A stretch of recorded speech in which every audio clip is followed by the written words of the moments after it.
Good morning, friends. I am Vaibhav Srivastava from St. Vincent Quality College. I will be delivering lecture on sampling, that is Unit 4 of BBA Semester 5 Quantitative Technique. In this section, we will be dealing with sampling and sampling distribution, t-test, z-test, f-test and chi-square. Chi-square also is called chi-square test. So, first of all, let us examine what is sampling. Sampling is a process which is done through statistical analysis where observations are taken, which these observations are pre-decided, that itself is called sample from large population. Why this sampling is needed? Because of two factors. The first factor you can say cost factor, because full population cannot be studied, and if at all it can be studied, it will be very costly and time consuming. And then the second factor is related to time, because we need to have time bound studies, and because the results are needed so frequently and in a time bound program. If we analyze whole population, then by the time we come to any conclusion, the purpose of it will be useless.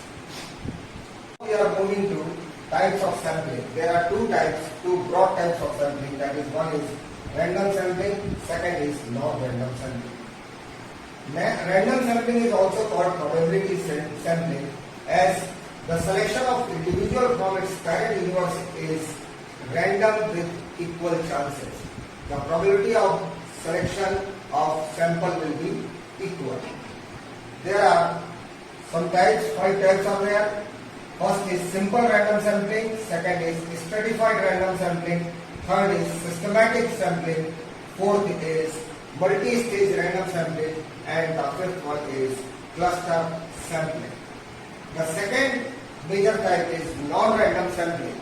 Here the probability, it is also called non-probability sampling, because the probability sampling depends upon the object of inquiry. It is a specialized sort of studies that we are needed to do, then this particular type of sampling is much needed.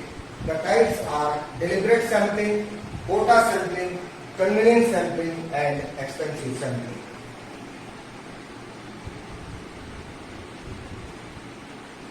Under random sampling, the first type is simple random sampling.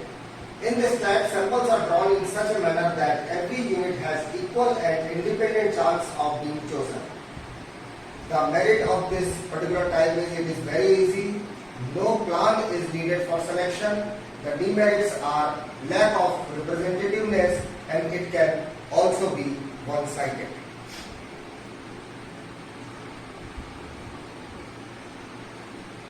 Second type is stratified random sampling.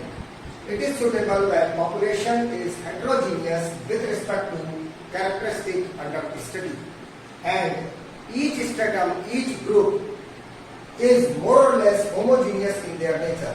Like people of Kerala, they may be having homogeneous nature with each other, and people of Punjab also may be having homogeneous nature with each other, but they too are very different in their nature when it is compared to each other. The process of taking sample from each stratum is called stratified sampling. The merits are it is more reliable, it gives more reliable results, it is suitable for non-homogeneous population, and demerits are it is not always very effective, and at times appropriate sample size is not taken, is not drawn. Understand the third topic, that is systematic sampling. We have to take a sort of example.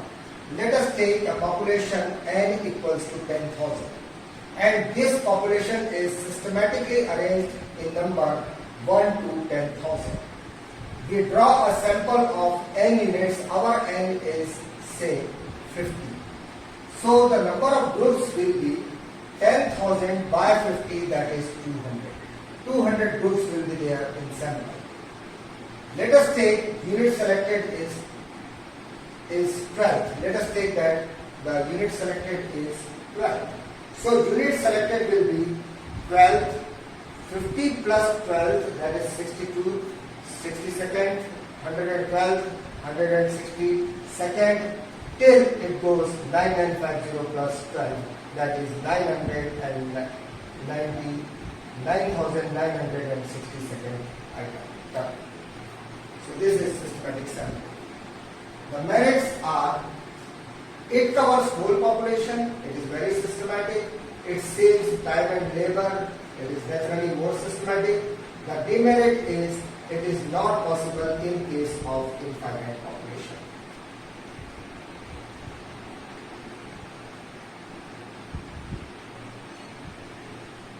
Fourth type will be multi-stage random sampling. In this method, the total population is divided into several stages, and then the sampling process is carried out in such a way that it is divided into several stages. Let us take an example to understand this method. Suppose we want to select 1000 schools from country as our sample. At the first stage, we select any 4 states, for example, Madhya Pradesh, Gujarat, Chhattisgarh, Rajasthan, something like that. We select 4 states, and then each state will be giving 4 districts as sample. Suppose Raipur, Bilaspur, Jitarpur, something like that. And then, as third stage, we select 5 schools from each district. Then we can choose any of the method of random sampling, like simple random we can choose, systematic method we can choose, stratified sampling also we can choose, any of the method we can choose. So this is multi-stage random sampling. The merits are: these conclusions given by this multi-stage is very satisfactory, and it is operational cost is saved because it is very systematic, that is the unnecessary cost is not there. But it is less accurate because we have to cover it in so many stages, then the errors might be possible, and it is time consuming also because of these several stages. Last type of random sampling is cluster sampling. Cluster sampling is a sampling plan used when mutually homogeneous yet internally heterogeneous groupings are evident in statistical population. Suppose population is like that, these are clusters, cluster 1, cluster 2, cluster 3, cluster 4. You can see there are 2 types, A and B. They are ended in all the clusters. Inside the clusters, internally they are heterogeneous in nature because A, B, both types are there. But the same situation is there in all the clusters. That is why these clusters are homogeneous externally. So, in sampling process, some of the clusters can be chosen because all the clusters are homogeneous externally in nature, and they can be examined thoroughly. The merits are it is cost saving and time saving. The demerits are these are non-scientific and may not be always accurate. So these are 5 types of random sampling. After that, we will go to non-probability sampling. Now we are moving to non-random sampling, that is non-probability sampling. Under that, the first example is deliberate sampling or purposive sampling. This is first type of that. It is used in those studies which are not interested in the parameter of whole population. Okay. For example, you may ask only selected students of undergraduate class to find their interest in MBA. For example, like if a student is not interested in further studies, he may not be included in the sample because he doesn't want to go ahead with MBA or CA. So he will not be even taken in your sample size.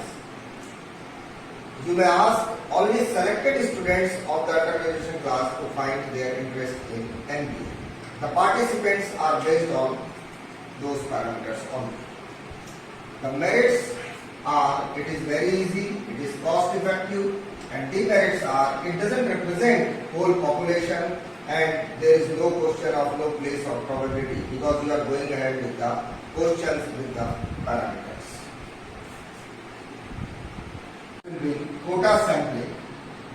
the key word for quota sampling is proportion. We have to divide whole population on the basis of some criteria. Then our criteria may be age, income, education, gender, etc. And then from each group specified number of units are sampled. I have taken an example. Suppose our population is 1 lakh. Population size is 1 lakh. We have taken 1000 as sample. Our study is study for new feature of iPhone. Suppose company wants to just survey it out. So looking to the interest or maybe on the basis of some other criteria, out of 1000, 400 male are chosen, 600 females are chosen. Then on the basis of their income group, I have divided roughly in 2 types from 50,000 to 1 lakh and 1 lakh and above. Then they may be taking 25% of 400, that is 100, and 75% of 400, that is 300 in these two groups. And likewise in female, they will be taking 150, that is 25% of female side, 25% of 600, and then 75% of 600, that will be 450. They will be dividing their sample on the basis of that, and then they will be going ahead with their sampling procedure. So that is the keyword proportion. Everything is proportionate in this quota sampling. It is very easy to administer. It is inexpensive also, but it is not a random selection is there, and then biases are possible because one may think 400, 600, other may think 300, 700, other may think 500, 500. So that will be ultimately on the basis of the decision making of the person who is doing the research work. So this is quota sampling. That is the keyword is proportion. We have taken a population size. So this population, and we have divided this into 2 categories, 50,000 to 1 lakh, 50,000 to 1 lakh here, and 1 lakh and above. 1 lakh and above. And on the basis of that, we are making different groups on the basis of a certain percentage, which are taken on the basis of our own judgment. The next will be convenience sampling. The next is convenience sampling. It represents a very limited portion of population. The sample in this case is not taken on the basis of probability or judgment, but they are selected on the basis of convenience. So that is the highlight of this, that it is totally on the basis of convenience as its name is there. Example, a survey from customers who come to your own outlet. Okay, your own outlet, suppose you are selling a car, the persons who have come to purchase car, you have taken a survey from them. The merit is very easy, naturally, and very effective in immediate terms, because whatever they would say, any negative report is there, you can immediately find it out and immediately correct that. And demerit is it is not expensive, and it may be biased also, because you are taking opinion of already your customer. Okay, so in that way they are a bit tilted, inclined towards you. So that is the demerit of this. That is something about convenience sampling. It is also a good method in limited areas. That is extensive sampling. In this particular type of sampling, the subject matter and the geographical area both are very much widespread, and it is to be taken, it takes time also. That is used in 2 ways. Either for wide variety of topics covered superficially, because we cannot go in exact to all the details, because the subject matter is very vast and geographical area is also very huge. And then the second way is it covers large area and it is surveys taken in a broad sense. So that is the 2 ways in which this extensive sampling is used. Example, you can say overall growth in standard of living during last decade in the developing countries or in India, something like that. The merit is it covers large population It is beneficial in the long term, but it is expensive also and it is less accurate also. With this we have come to end with the types of sampling. Now we are coming to advantages of sampling and disadvantages of sampling. One by one we will study that. Advantages of sampling are like, first advantage is it has very low cost. Naturally, as compared to study of whole population, if you take sample and study that and come to any conclusion, so it will carry low cost. Second advantageous point is flexibility. According to the need of the study, we have got various methods under random sampling also, under non-random sampling also. So we have got flexibility in our choice as per the object of the study. Number 3, scientific method. We have got so many well-designed technical methods which are really useful as per the need of our study. That is also one of the advantages of sampling. Fourth is high scope. It is useful for finite population also and infinite population also. So it carries very high scope. It saves time, because if you go on to study the whole population, it will take naturally so much of time along with the cost. So this is also advantage, that as compared to study of whole population, it saves time. Now we are coming to disadvantage of sampling. The first disadvantage is biasness. Selection of method depends upon the individual, and every individual has got inclination towards one side or the other, so that there may be a chance that the sampling method or sampling size may not be chosen correct. Then second is selection of technique is crucial. That particular point is also related to this, that the selection of technique should be very thoughtfully chosen, and there should not be any inaccuracy also or biasness also. So that is going to be very crucial if you want to come to any good conclusion, any correct conclusion. Number 3, selection of size of sample is also crucial. These 3 points are very much interrelated, because whatever sample size we are going to take, that should be optimum, that should not be less, that should not be more. So that also is a point. Fourth point, it cannot be always accurate. Naturally, if we study whole population, then our accuracy will be close to 100%, but in some case of sampling, it will not be so. So this is something about sampling, its advantages, its types, various types, probability sampling, non-probability techniques. There are so many points that we had already studied, and now after that we will be moving to t-test, z-test, f-test and chi-square in our next videos. Thank you very much.